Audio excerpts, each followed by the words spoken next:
Olá, minhas queridas irmãs, olá, meus queridos irmãos. Tudo bem com vocês? Eu espero que sim, eu espero que vocês estejam todos muito bem. Esse é o meu desejo.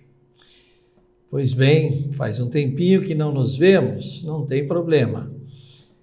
Estamos aqui novamente para compartilhar uma reflexão muito interessante com vocês nesse momento, tudo bem?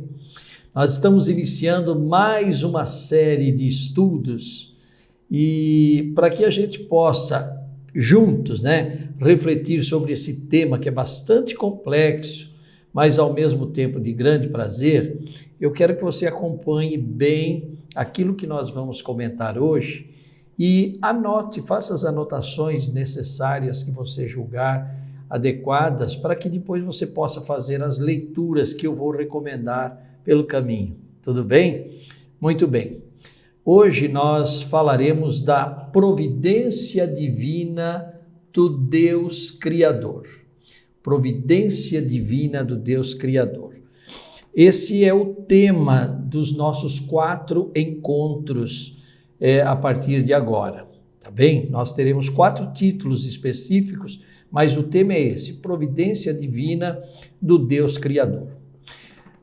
Bem, todos nós sabemos de que Deus é onisciente. Quer dizer o quê? Que Ele sabe todas as coisas, em qualquer tempo, em qualquer época, por isso nós dizemos que Deus é onisciente. Isso tanto faz coisas do passado, do presente e certamente também do futuro. Nós sabemos que Deus é onipresente. Onipresente quer dizer o quê? Que Ele continua em todos os lugares, a cada instante, não importa quando, Ele está sempre em todos os lugares. Em todos os lugares do universo, não é só do meu lado, do seu lado, em todos os lugares do universo, da criação dEle, Deus está sempre presente. Mas também todos nós sabemos que Deus é onipotente. O que significa ser onipotente? Significa que Ele detém todo o poder, em todos os níveis e detalhes, e em qualquer momento ou situação. Por isso, então, o nosso Deus é um Deus providente. Então vejam lá, Deus é onisciente, Deus é onipresente, Deus é onipotente e por conta de tudo isso Ele tem que ser providente. Se Deus é providente, significa o quê? Que Ele possui um plano para a sua criação. Ele possui um plano, tá? E nesse sentido, Ele deve providenciar tudo, desde quando Ele criou e Ele continua cuidando dessa criação, Ele tem esse plano que está sendo executado continuamente de acordo com a sua vontade, com os seus desígnios. Então, Deus é um Deus providente. Então, nessa nossa série de estudos, nós, como eu disse há pouco, nos 4 títulos que nós trabalharemos, nós vamos abordar especificidades dentro desse tema, providência de Deus, tá bem? Então, nós vamos apresentar para vocês os 4 títulos agora, para que vocês não fiquem ansiosos, mas hoje nós, obviamente, trataremos somente do primeiro. Então, vejam lá, os títulos são esses. Primeiro, a providência de Deus na história de Israel, e esse estudo ele está pautado no Salmo de número 78. Depois, o segundo encontro falará sobre Deus Criador e Preservador da vida. A pauta será o Salmo 33. Depois falaremos do Pão Nosso de Cada Dia. E a leitura dada para esse embasamento está em Êxodos 16 e no Evangelho de Mateus, capítulo 6, versículo 11. E o último encontro nosso falará sobre salvos pela providência divina. E aí nós nos basearemos na leitura de Colossenses, 1, de 13 a 23, e da carta aos Hebreus, primeiro capítulo, versículos 1 a 4, tá bem? Ok, minhas irmãs e meus irmãos, então vamos orar para que o Espírito Santo nos encha de graça e possamos também compartilhar com vocês esta reflexão que temos para este momento. Oremos. Senhor nosso Deus e nosso Pai querido, que alegria podermos estar mais uma vez juntos com os irmãos, com as irmãs que nos assistem, que participam desse nosso encontro. Isso é um privilégio que Tu nos dás, Senhor, para podermos compartilhar um pouco da Tua santa palavra e podermos refletir sobre ela. Abençoe-nos, Senhor, neste tempo, a nós que proferiremos esta palavra, aos nossos irmãos e irmãs que estão a nos assistir, e que possamos juntos, Senhor, glorificar o Teu nome e sempre colocando em prática todos esses ensinamentos. Nós te pedimos tudo isso e te agradecemos no nome santo de Jesus, o Teu Filho amado, nosso único e suficiente Salvador. Amém. Amém, minhas irmãs e meus irmãos. Pois bem, vamos lá começar? Bom, qual é o título então do nosso encontro de hoje? O título é A Providência de Deus na História de Israel. E como eu disse há pouco, o texto básico para este encontro, para esta reflexão, está no Salmo de número 78. O Salmo de número 78 ele é muito extenso, então nós não faremos a leitura dele todo, mas a minha recomendação é a seguinte: assim que você puder, talvez até no final desse nosso encontro, se você puder ler o capítulo, o Salmo 78 inteiro, você verá por que eu estou comentando isso, porque de fato ele realmente embasa aquilo que nós falaremos logo mais, tá bem? Então eu vou fazer o seguinte, eu vou ler com vocês os 4 primeiros versículos. Com isso a gente pode ter uma ideia do que virá pela frente, tá bem? Acompanhe a leitura, então, dos 4 primeiros versículos do Salmo 78. Diz assim: Escutai, povo meu, a minha lei, prestai ouvidos às palavras da minha boca. Abrirei os lábios em parábolas e publicarei enigmas dos tempos antigos. O que ouvimos e aprendemos, o que nos contaram nossos pais, não o encobriremos a seus filhos. Contaremos à vindoura geração os louvores do Senhor e o seu poder e as maravilhas que fez. Bonito, não é? Imagina o que vem pela frente. Então, você certamente que já tem uma experiência, já tem uma vida cristã bem ativa, quando você lê esse salmo, você vai ver que essas palavras, elas se cumprem em Jesus. Elas se cumprem em Jesus. Todos vocês já ouviram falar que Israel é o povo escolhido de Deus. Mas a pergunta que eu faço nesse momento, e especialmente nos dias atuais, é: que Israel é esse que é o povo escolhido de Deus? Que Israel é esse? Como que nós cristãos devemos entender esta afirmação? Será que é um território, um espaço geográfico ocupado nos dias atuais? Ou estamos a falar de uma nação especial, escolhida por Deus no passado e que seria cuidadosamente acompanhada por Ele até a vinda do Messias prometido? A nação de Israel, da qual fala o Antigo Testamento, meus irmãos e minhas irmãs, ela se completa em Jesus. Jesus estabeleceu uma nova aliança com a humanidade. É só nos lembrarmos da instituição da Santa Ceia. A Israel atual deve ser vista num outro contexto. Nós não vamos falar disso agora, não é o nosso tema. Podemos até falar num outro momento. Mas a Israel de Deus que nós falamos do Antigo Testamento, ela se completa em Jesus. Tá claro? Muito bem.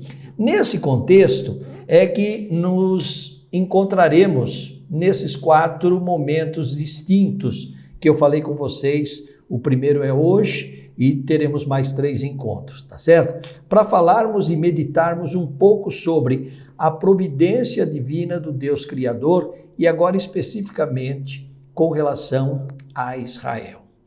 Quando nós lemos o restante do Salmo 78, meus irmãos e minhas irmãs, nós vemos uma retrospectiva de muito daquilo que Deus fez para este povo, cuidando em todos os sentidos, desde as orientações, passando pelas admoestações e chegando até o perdão. Pois é, Deus cuidou do povo de Israel em todos os aspectos. E Deus é o Pai perfeito, é aquele que orienta, é aquele que adverte, é aquele que repreende, é aquele que acaricia, é aquele que dá o afago. Quer dizer, Deus fez tudo isso com o povo de Israel.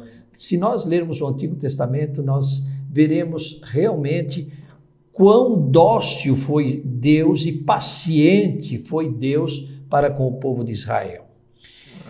Bom, para que a gente entenda bem isso aí, nós precisamos ter alguns conceitos. Vocês que me conhecem sabem que eu gosto muito de tocar em conceitos. Então, nós vamos rapidamente falar em alguns conceitos para entendermos bem esta palavra que eu estou compartilhando com vocês, tá bem? Bom, vamos falar um pouco de deísmo e teísmo.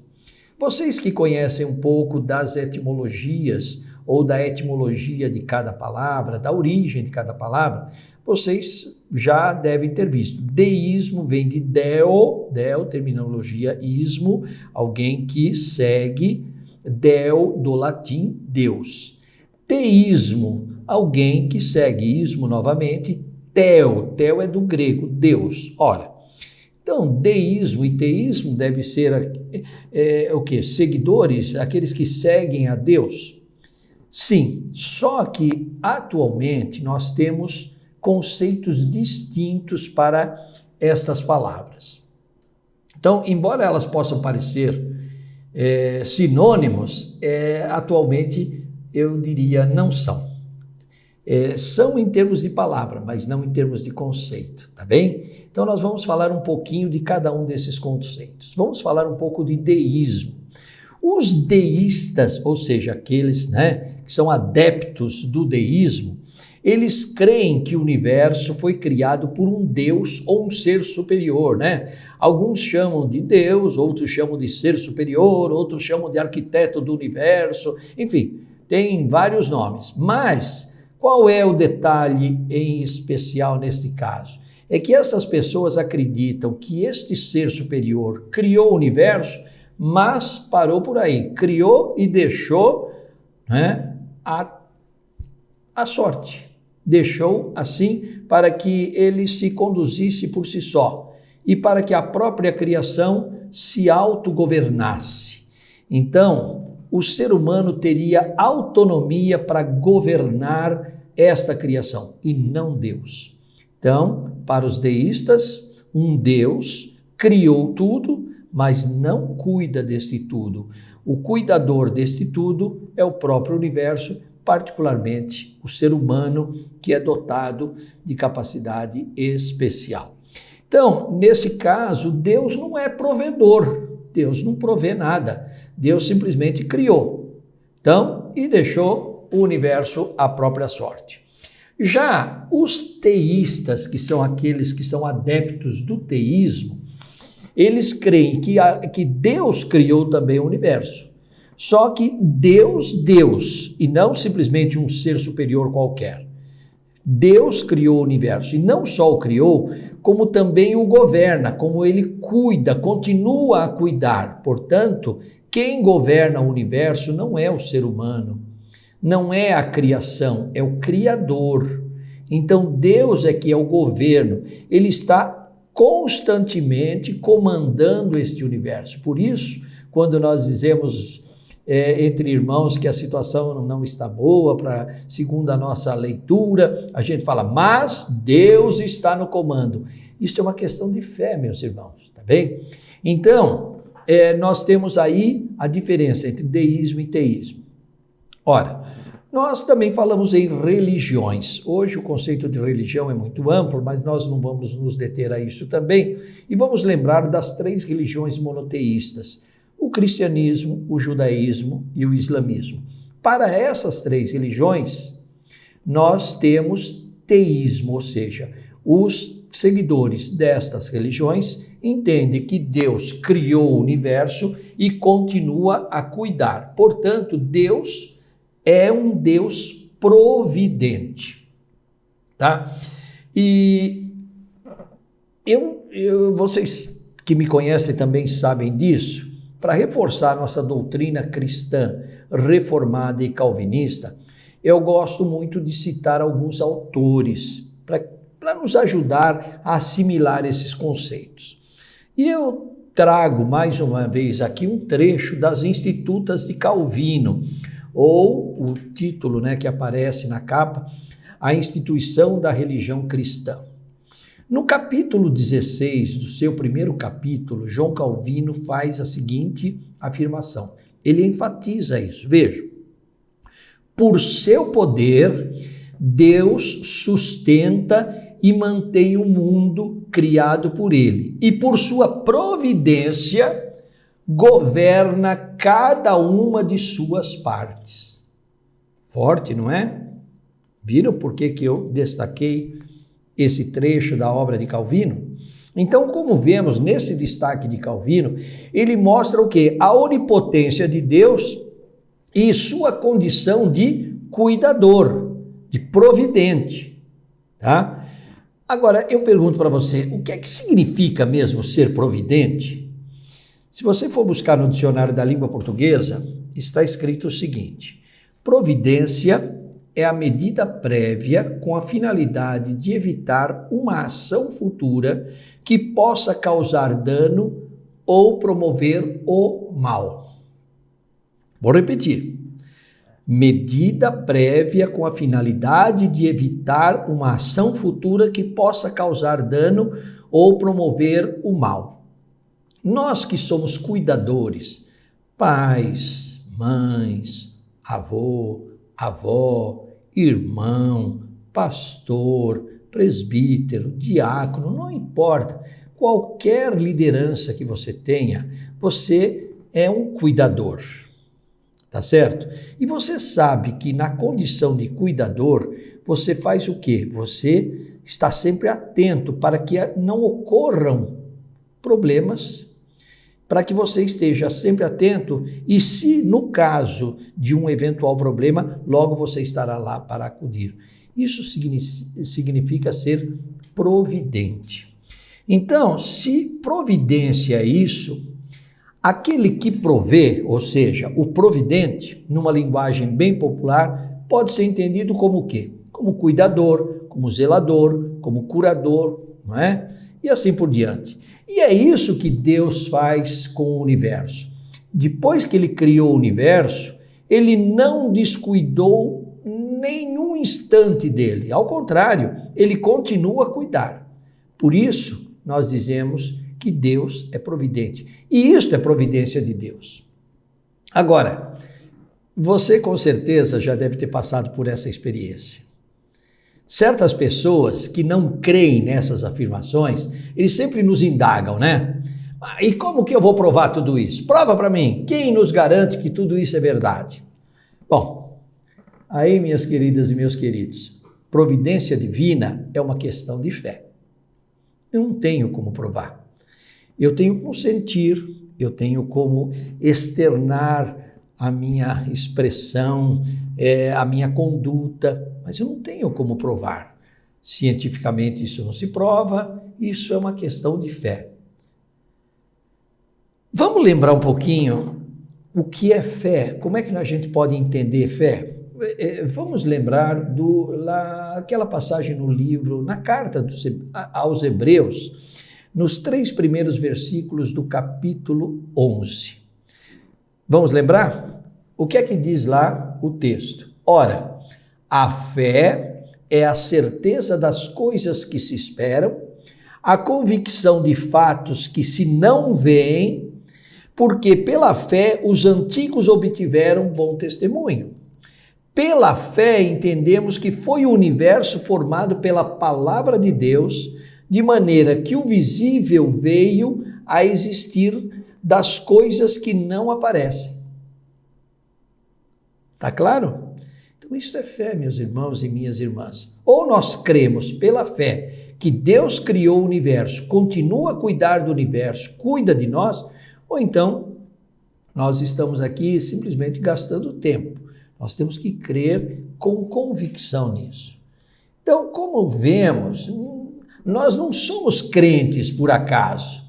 Primeiramente, nós devemos nos lembrar que tudo que cremos está pautado pela nossa fé. Sem a nossa fé, nada disso faz sentido. Não é? Eu penso assim. Como cristãos, presbiterianos e independentes, nós temos uma afirmação de fé. E nós temos uma doutrina que nos pautamos, que nos baseamos. Essa doutrina é bastante sólida e ela nos norteia. E assim, com isso, nós podemos entender cada vez mais a nossa dependência de Deus, do nosso Criador, do nosso Salvador, do nosso Consolador, ou seja, do nosso Deus Trino, Pai, Filho e Espírito Santo.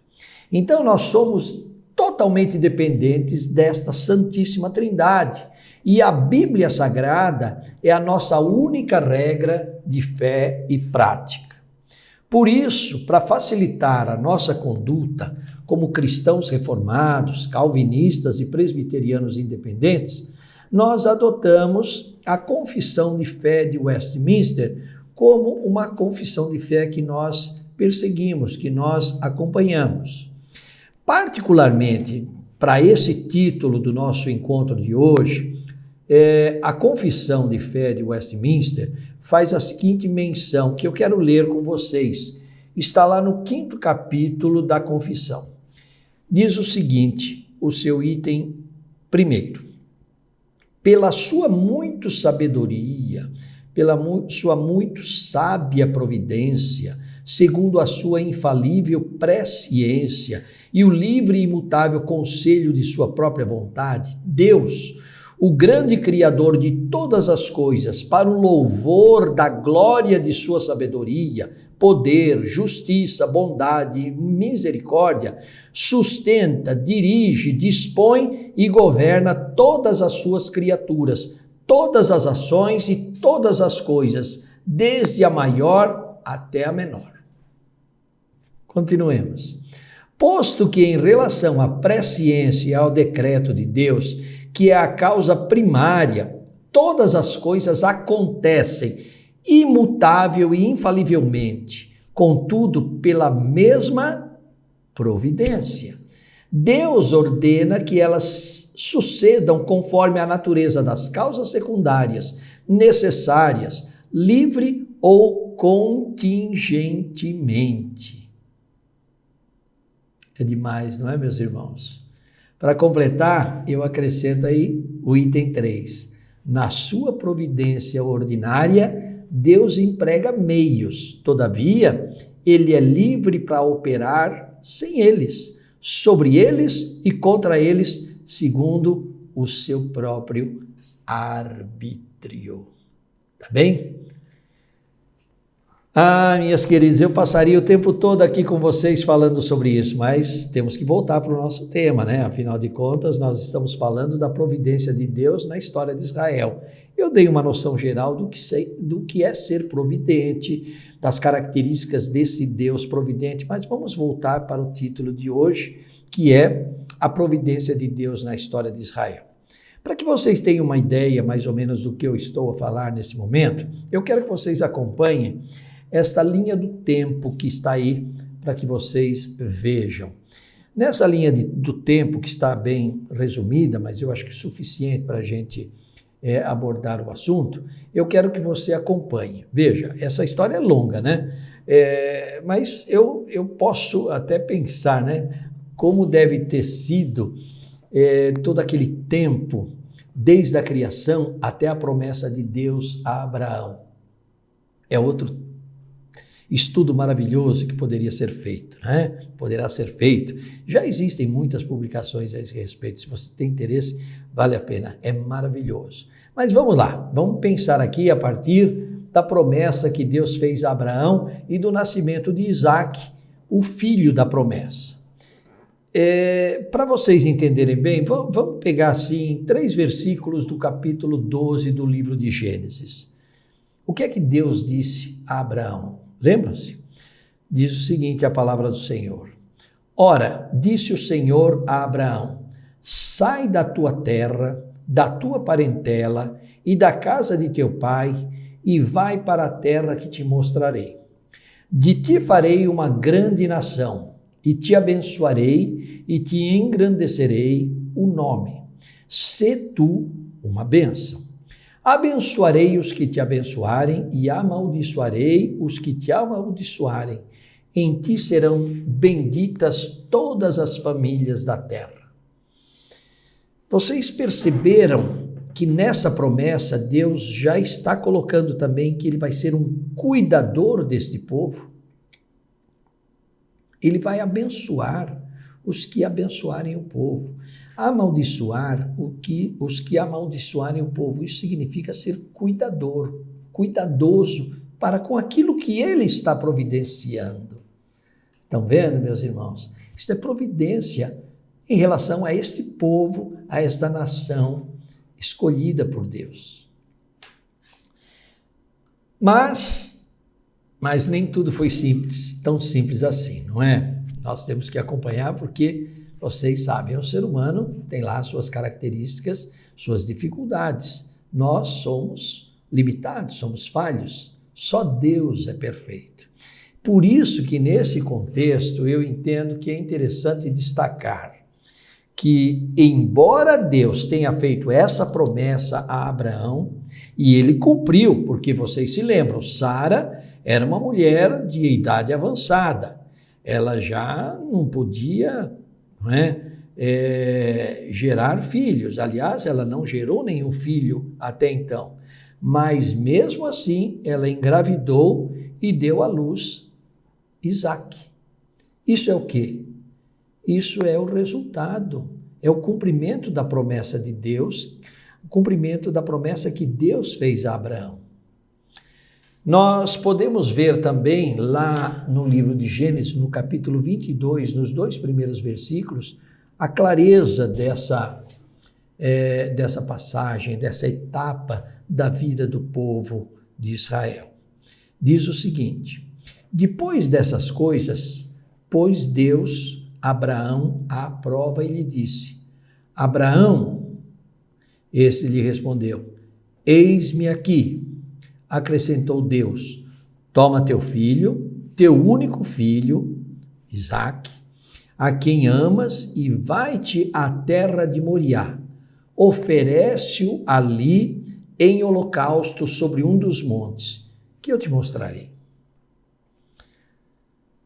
Meus irmãos, vocês imaginaram que situação dramática deve ter vivido Abraão?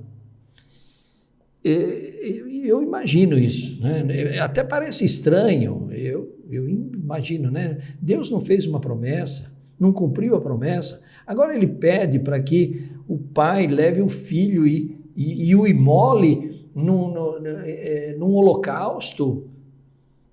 Bem, mas foi isso que aconteceu. O que aconteceu? Quando Isaque viu seu pai se dirigindo para aquela região, ele disse o seguinte: meu pai. E o Abraão respondeu: eis-me aqui, meu filho. E aí Isaque perguntou: eis o fogo e a lenha, mas onde está o cordeiro para o holocausto? Criança é fogo, não é? Veja que criança testa o pai também, né? Mas olha só o que Abraão respondeu: filho, Deus proverá. Deus proverá o cordeiro para o holocausto. E foram juntos. O resto da história Acho que vocês sabem, mas poderão continuar a leitura num outro momento. Isso significa a providência de Deus, mas ao mesmo tempo a fé de Abraão. Deus proverá. Esta foi a resposta de Abraão ao seu filho. A certeza de que Deus é provedor, não é? Então, entenderam isso, meus irmãos? Isso é uma manifestação de fé. Abraão foi exemplar nessa manifestação de fé. Ele tinha certeza de que Deus cuidaria de tudo. E assim foi durante muitos séculos. Uma outra passagem que é interessante citar nesse momento, que está aí na linha do tempo, que nós podemos rever novamente, refere-se ao tempo que os hebreus ficaram no Egito. E ficaram escravizados lá durante muito tempo, né? Foram 4 séculos, né? 400 anos. Então, depois do cumprimento dessa promessa de Deus, nasceu Isaac e os seus descendentes, o povo hebreu acabou se mudando para o Egito. E depois de um tempo acabaram sendo escravizados lá. O governo local os escravizou e ficaram assim por aproximadamente 400 anos. Depois de todo esse tempo, novamente o povo, não aguentando mais, clamou a Deus. E Deus acabou permitindo a libertação desse povo. Todos vocês sabem disso. Vamos lembrar? Está em Êxodo, 2º capítulo, versículo 23 a 25. Decorridos muitos dias, morreu o rei do Egito. Os filhos de Israel gemiam sob a servidão e por causa dela clamaram, e o seu clamor subiu a Deus. Ouvindo Deus o seu gemido, lembrou-se de sua aliança com Abrão, com Isaque e com Jacó. E viu Deus os filhos de Israel e atentou para a sua condição. Foi assim, e Deus permitiu a libertação. Depois desse tempo, acompanhando a linha do tempo aí, vocês podem ver, nós temos aí uns 1.200 anos aproximadamente, 12 séculos. E o povo hebreu passou por muitas experiências, muitas experiências. Dentro dessas experiências, vocês se lembram, nós temos aí o tempo dos juízes, nós temos aí o tempo da monarquia, nós temos o tempo da separação da nação em 2 reinos, nós temos aí o exílio na Babilônia, nós temos o domínio persa, nós temos o domínio romano. Quer dizer, não foram poucas as passagens que a gente poderia comentar aqui. Mas uma coisa é certa, Deus sempre esteve presente junto a este povo escolhido, com orientações, com admoestações, com grande cuidado. Deus foi sempre providente com o povo de Israel. Então, meus irmãos e minhas irmãs, Deus, o nosso Criador, o Criador do universo, é quem governa este universo. Ele é o nosso provedor. Ele providencia tudo. Ele tem um plano para a sua criação. Tem um plano para as suas criaturas. Tem um plano para nós.